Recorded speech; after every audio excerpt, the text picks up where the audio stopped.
Assalamualaikum warahmatullahi wabarakatuh. Perkenalkan kami dari kelompok 4. Di sini kami akan memaparkan apa itu model dan strategi pembelajaran serta penerapannya. Sebelum masuk ke materi, izinkan saya memperkenalkan anggota kelompok 4. Yang pertama ada Fatimah Hazara Salsabila, kemudian Firda Aulia Hasna, dan yang terakhir Siti Badajatun Nofos. Apa itu model pembelajaran? Pengertiannya adalah kerangka atau pola yang digunakan dalam proses pembelajaran untuk membantu guru merancang, mengorganisasi, dan melaksanakan kegiatan belajar mengajar secara sistematis dan terstruktur. Model pembelajaran mencakup pendekatan, metode, teknik, dan prosedur tertentu yang dirancang untuk mencapai tujuan pembelajaran. Model ini biasanya bersifat komprehensif dan memiliki langkah-langkah operasional yang jelas. Di sini jenis-jenis model pembelajaran terdapat model langsung, model kooperatif, serta model berbasis proyek. Kemudian terdapat strategi pembelajaran.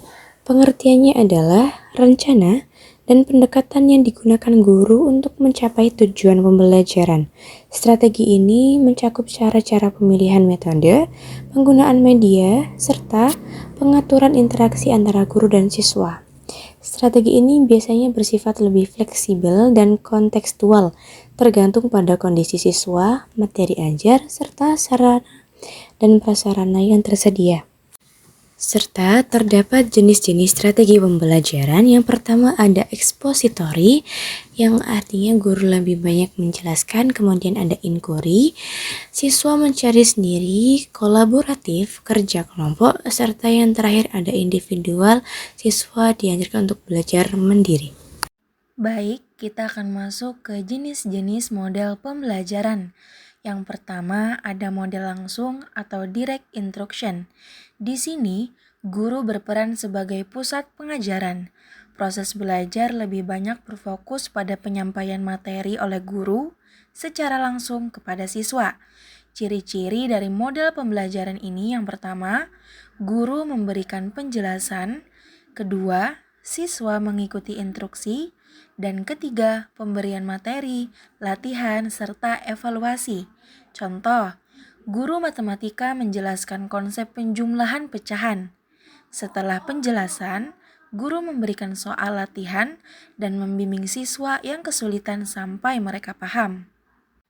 Selanjutnya, model berbasis masalah, problem-based learning. Model ini menempatkan siswa sebagai pusat pembelajaran dengan fokus pada penyelesaian masalah nyata atau masalah yang menantang. Ciri-ciri dari model pembelajaran ini yaitu siswa diberikan masalah yang relevan dan kontekstual, proses belajar berbasis eksplorasi dan kolaborasi, serta guru berperan sebagai fasilitator. Contoh, saat pelajaran IPA, siswa diberi kasus pencemaran sungai di daerah mereka dan diminta mencari penyebab, dampak, serta solusi praktis yang bisa diterapkan. Selanjutnya, model kooperatif atau cooperative learning, yaitu pembelajaran kooperatif menekankan kerjasama antar siswa dalam kelompok kecil untuk mencapai tujuan belajar bersama. Ciri-cirinya yaitu tugas dan peran dalam kelompok itu dibagi agar adil. Contohnya, pelajaran bahasa Inggris, siswa dibagi menjadi kelompok kecil, masing-masing membaca bagian cerita yang berbeda, lalu saling berbagi isi cerita agar semua memahami keseluruhan.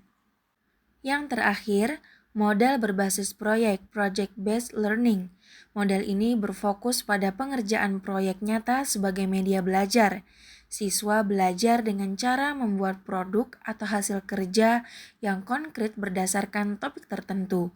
Ciri-ciri dari model pembelajaran ini yaitu proses belajar melalui pengerjaan proyek jangka waktu tertentu.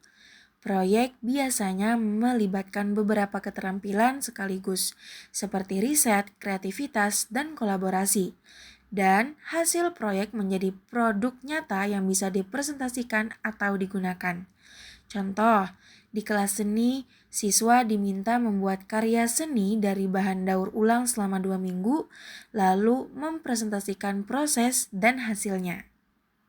Setelah kita memahami berbagai model pembelajaran, selanjutnya kita akan membahas mengenai strategi pembelajaran. Jika model pembelajaran itu diibaratkan sebagai kerangka besar atau pola utama dalam mengajar, maka strategi pembelajaran adalah cara atau pendekatan yang lebih spesifik yang digunakan guru untuk mewujudkan tujuan pembelajaran tersebut. Dengan memahami strategi pembelajaran, guru dapat memilih langkah yang tepat sesuai kebutuhan siswa, materi, maupun situasi kelas. Strategi yang pertama ada ekspositori yang dimana di sini guru menjadi pusat pembelajaran dan siswa di sini sebagai pendengar dan mencatat dan sesekali untuk bertanya. Contohnya saat guru menjelaskan fotosintesis dengan PPT. Di sini siswa itu menjadi lebih pasif. Tetapi siswa itu tetap memperhatikan materi yang disampaikan oleh guru dan sesekali bertanya. Ekspositori mempunyai kelebihan seperti materi itu cepat difahami, terstruktur, dan mudah dikontrol guru. Kekurangan di sini itu siswa pasif dan kurang berpikir kritis. Strategi yang kedua ada inquiry. Kalau strategi ini kebalikan dari ekspositori, yang dimana siswa justru didorong untuk mencari tahu sendiri. Guru hanya memberikan arahan atau pertanyaan. Jadi siswa aktif mencoba, meneliti, ataupun bereksperimen. Contohnya saat pelajaran kimia, siswa melakukan percobaan untuk melihat bagaimana suhu mempengaruhi cepat lambatnya reaksi. Jadi siswa belajar dari pengalaman langsung. Kelebihan di sini melatih berpikir kritis, mandiri, dan pemahaman mendalam. Kekurangannya butuh waktu lama dan tidak semua siswa siap mandiri. Untuk strategi yang ketiga ada kolaboratif. Strategi ini dilakukan dengan cara bekerja sama dalam kelompok. Siswa saling berbagi ide, berdiskusi, dan saling membantu untuk mencapai tujuan bersama. Contohnya, membuat tugas presentasi tentang budaya daerah. Setiap anggota kelompok mempunyai peran masing-masing, jadi hasilnya dikerjakan secara bersama-sama. Kelebihan dari strategi ini mengembangkan kerjasama, komunikasi, dan saling belajar. Kekurangannya, tugas bisa tidak merata dan perlu pengawasan. Strategi yang keempat ada individual. Kalau strategi ini lebih menekankan pada belajar mandiri. Siswa belajar sesuai dengan kecepatan dan gaya belajarnya sendiri. Guru hanya memberikan arahan dan sumber bacaan. Contohnya, guru memberikan tugas esai untuk dikerjakan di rumah. Siswa mencari referensi sendiri, menulis argumen dengan gaya mereka tanpa bantuan dari guru.